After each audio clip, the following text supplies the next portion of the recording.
Most of what determines a match doesn't actually happen during turn 3 or turn 5. It actually happens before the battle even begins. If you're new to VGC, Team Preview can feel overwhelming. There's 6 Pokemon on your opponent's team in which they can only bring 4.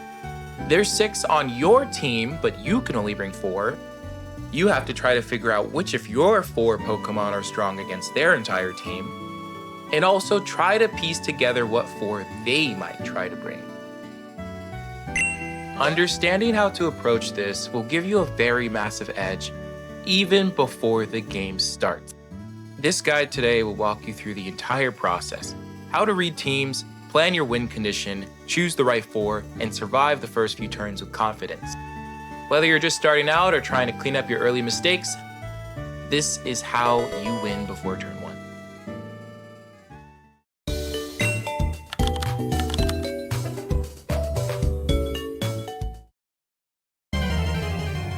So first, it's important to look at the 3 broad archetypes that most teams usually fall into: hyper-offense, balance, and defensive teams. Hyper-offensive teams focus on fast, powerful attackers aiming to win quickly, often in 4 turns or fewer. However, they usually fall apart the longer the battle drags on.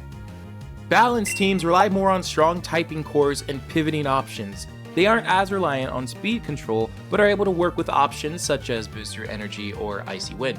These teams often utilize Fire, Water, Grass, or Steel Dragon Fairy cores, aiming to win within 8 to 12 turns.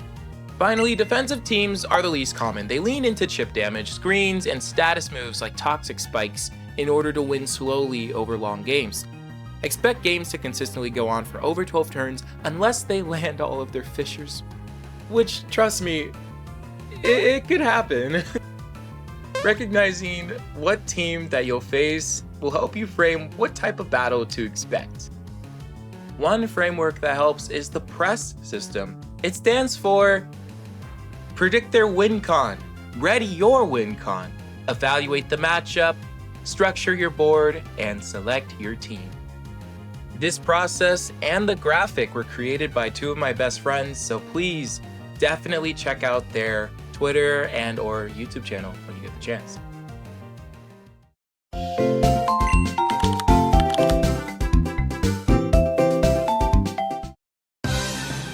When it comes to knowing your own team's identity, before reading your opponent's team, you must first understand your own team.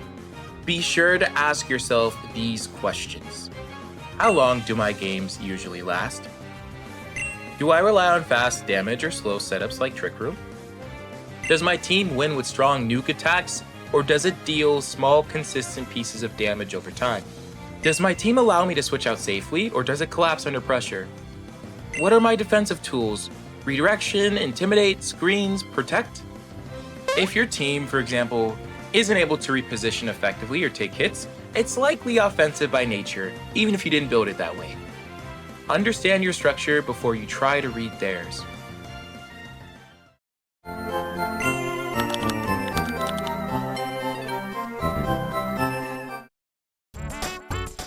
When it comes to reading the opponent's team, you don't need to know every possible set on their team. You just need a working hypothesis. Now, questions to ask yourself about theirs. How many of their Pokemon on their team are support or offensive? Who controls the speed?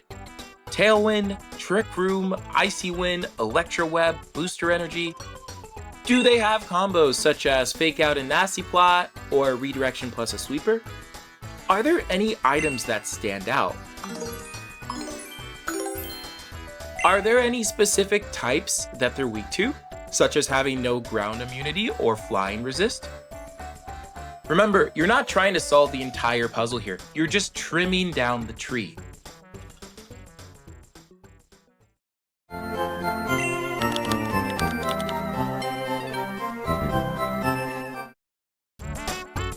Now, let's look at a win and loss condition.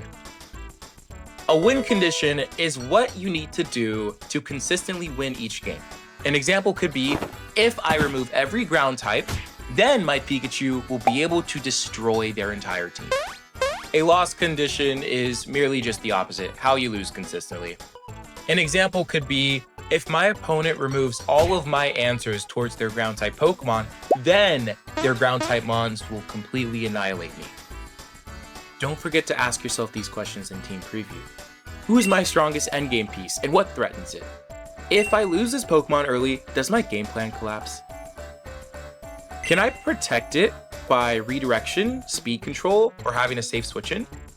Remember, define your win condition and what ruins it, then play to dodge those landmines. So before we get to the next section, please, if you haven't already, definitely shoot this video a like, subscribe, and/or comments.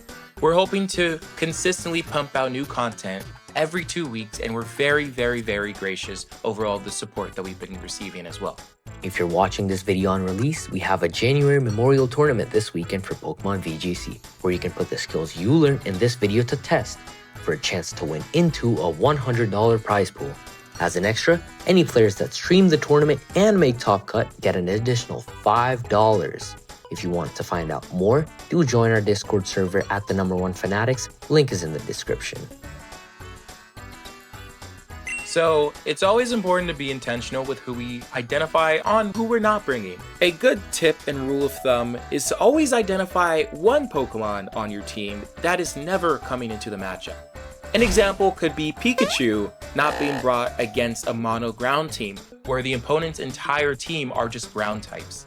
If the Pokemon doesn't provide much value, gets one shot immediately, and provides no consistent damage, just leave it out. Start Team Preview by crossing off one Pokemon to narrow down your choices. So now you are bringing 4 out of the 5 instead of 4 out of the 6.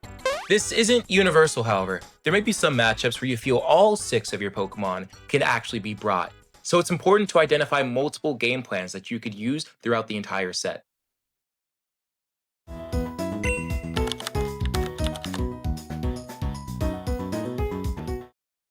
Most teams have multiple playable modes, and if yours has one, it's important to see how you can take advantage of that in your game. If your first mode doesn't work, what is your fallback? You also want to avoid leading double support Pokemon if you're not able to consistently apply pressure immediately. An example could actually be Grimmsnarl and Farigiraf. Neither are providing pressure, and your opponent is able to immediately start out damaging you from turn 1. You want to try your best to make sure that with whatever you lead, one of your Pokemon in the back should offer a defensive switch into your lead and offer an ability to close out games. This is why people often always use Incineroar. With its good base stats, superior typing to resist a lot of very powerful attacks, and also Intimidate to weaken the opponent, it's able to usually be safely brought in case your lead isn't the best. Sometimes none of your options in Team Preview feel great. Don't panic, this is actually more normal than you think. Bring the 4 Pokemon with the widest coverage and not the narrowest. Avoid brittle plans, play for a stable board, and just trust your ability as a player. This is why archetypes like Balance are so prevalent, because they give you so many options from the get-go. With their defensive cores, pivoting options such as U-turn and parting shot, redirection as well, they give you a lot of fallback options to protect you in case your opponent leads much better than you do.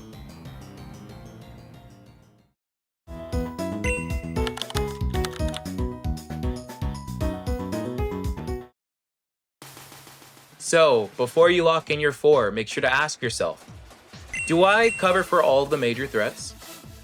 Do I have an answer towards all of their game plans? Do I control the speed and tempo of the battle? And do I have the matchup advantage? Am I able to apply pressure early without collapsing? What will I do if my primary win condition falls apart? If you mark all the boxes on the checklist, commit to the 4. If not, readjust.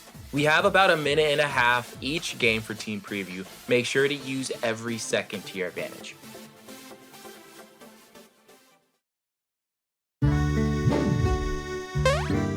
Team Preview isn't about perfection. Instead, it's giving yourself as many tools as possible to win before the battle even begins.